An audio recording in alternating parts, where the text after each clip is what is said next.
Good afternoon, everyone. So I wanted to come on today and say thanks for watching, and hopefully you'll check the replay of this if you're not catching it live. But I wanted to talk today about something that is kind of a touchy subject for me, and I think it's probably a touchy subject for a lot of people, but it is my struggle with anxiety and depression.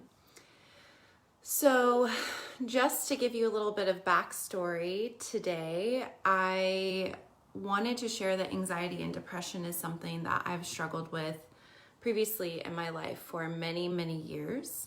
And I think that it's important that we share our stories with each other so that we know that we're not alone. And we also know that it's okay to not be okay. So I also want to share with you some ways that I have really helped to combat and confront my anxiety and my depression pretty head on. So if that's something that you're interested in, I can help you work through that. So my name is Stacy. I think most of you know me, but maybe some of you don't. I am an empowerment specialist. I teach metaphysics. I provide sessions for people that help them to live a more empowered and authentic life and help to really truly discover and further anchor their purpose in this world. So anxiety and depression, I want to hear from you guys. Is this something that you've struggled with in the past, or is this something that's completely foreign to you? Is it something that maybe you're unaware of that you are struggling with? But I want to share my side of the story and also hear from you as you're watching. So I can't exactly say or pinpoint when it was specifically that I started to deal with anxiety and depression, but definitely as a teenager, it really came to be a big part of my life. And it was something that I really hid for a long time. And then when I was about 16 years old, I had a nervous breakdown.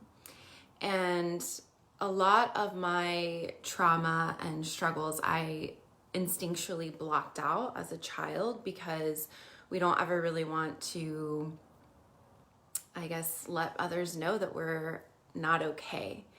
And I realized that as a child, I wanted to create this mask for the world. I wanted to let people think that I was this perfect example of a young girl, that I made good grades, that I didn't really care what others thought about me, that I was really secure with who I am.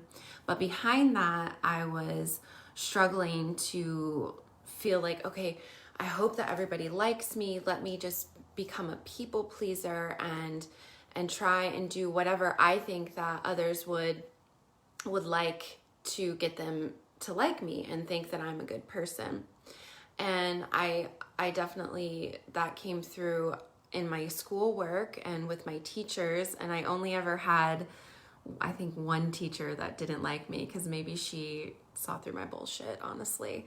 But I remember her talking to my mom on the phone, and my mom being like, I don't know why you're calling me. Stacy is a perfect student. Like, this is really absurd. Anyway, that is beyond the point for today. So I wanted to talk about how we wear these masks sometimes just to just to kind of convince people otherwise of what we're really struggling with and what we're really going through. And I would go into different situations and I would just pretend that I was okay. And inside I would be freaking out. I would have super heart palpitations. I would sweat.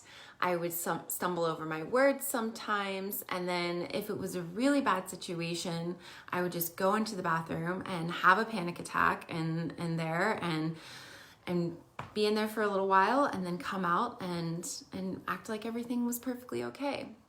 But when I was 16, it all came to a head and I couldn't pretend anymore. And that's when my parents and I decided that I needed to go into therapy and I needed to start trying some different medications to help me deal with my anxiety and deal with my medication, or my depression rather. And I think that at the time, those were really good options for me. And I went to therapy for a number of years.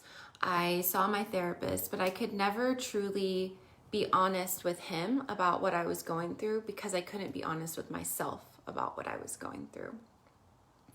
So I saw him off and on for a few years, and then I would periodically see my therapist into my 20s. I was on and off antidepressants and anti-anxiety medication all throughout my 20s into my late 20s. And I would always get to this point of, okay, I'm good. I've been good for a few months, and I think that I can get off of this. And so I would get off of my medication, and then I would just plummet. And I remember this one time having this conversation with my nurse practitioner, and I told her, I was like, I don't want to have to be on medication for the rest of my life. And she was like, I understand that, but what you have is a condition and it's a disease. And somebody that has diabetes, like, they can't just go off of their medication because that would be bad for their life. So this is something that you're just going to have to deal with for the rest of your life. And just know that you're, whoops, that's cool. Okay, did it work? Okay, we're back. So she told me that that was just something that I was gonna have to deal with for the rest of my life and just manage for the rest of my life. So that was definitely something that I didn't want to hear. And I think that was one of the last times that I got back on the medication and started taking it. And then I remember making a choice for myself that I wasn't going to do it anymore, that I was going to find something that was going to help me to actually deal with why I'm having anxiety.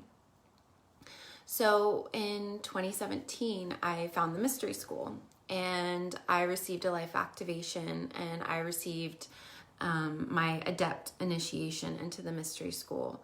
And in the class, Empower Thyself, I received different tools to help me to manage my energy and help me to protect my energy and help me to discern what is my energy and what is not my energy. Because come to find out, I'm super empathic and super intuitive, and that's why I'm experiencing anxiety. Of course, there are things that, like, I'm getting nervous about, or, I could be worried about a certain situation, but going into a social situation where I have absolutely nothing that I need to be freaked out about, and going in there and experiencing other people's energy and taking it on as my energy was part of the problem. And so by receiving these different tools and also the knowledge that it's not mine and that I can protect myself, I was able to really strip away all of the things that are not me and all of the parts of me that don't belong, because they're actually not parts of me, that's somebody else's stuff that I'm feeling. So I was able to start to protect my energy field, and I was able to feel like I was more of myself and only me, and not experiencing 40, 50 other people's things. And this goes, like, even for driving in traffic, and I feel like a lot of the road rage that I would sometimes experience was because I'm experiencing everybody else and their road rage and their anxiety and their frustrations from the day. Because have you ever, like, thought about how, when somebody is having a bad day yourself, maybe it's someone in your life or whatever, if there's negative energy, you're going to perceive that so much faster than positive energy. And it's interesting to think about that. Why is that?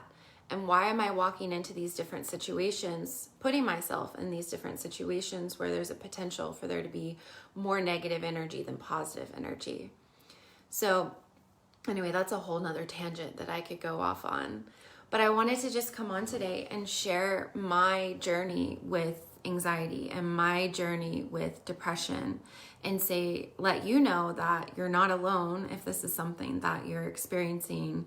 And I'm here for you if you need to talk about it or if you want to talk about it, or even just knowing that you're not alone, I feel like is a really big thing to experience, because I feel like a lot of us are in this world, and yeah, maybe we have great family and friends, but I know sometimes I feel alone, and I'm not, but we need a reminder from someone outside of us to say, like, you're not alone. So if you're interested in some of these tools, if you're interested in a session with me, I would like to offer you something today. So I would like you to come in and have tea with me. And normally my consultations are $50, but if you mention this Facebook Live, I will comp the session, or the tea consultation, because I just feel so strongly that all of us want to be seen and all of us want to be heard. And I find that I learned so much about myself through interactions with my clients and with my friends, and just being there for people and listening to what people have to say and truly seeing a person through that experience and in their vulnerability. So I would like to learn from you, and if you are interested in learning from me, I would love to facilitate that process for both of us. So let me know if you would like to come in for tea and just talk and see how you're doing, see where you're at, where do you want to go? Like, what is the grandest vision of your life? And I would like to see how I can help you get there. So if you're into it, drop a like, send me some love, send me some hearts, leave a comment if you have any questions about anything that I talked about today. And I would love to hear about your experience of anxiety and depression, or anything that you really want to share that you feel like is coincides with this conversation today. So thank you for watching, thank you for listening, and thank you for seeing me. And I would love to see you soon. So let me know if there's anything that I can answer for you, and if there's any way that I can support you in your process. Thank you, Gracia. I love you, babe. Good to see you on here. So thanks, everyone, and have a beautiful, beautiful rest of your day. Bye.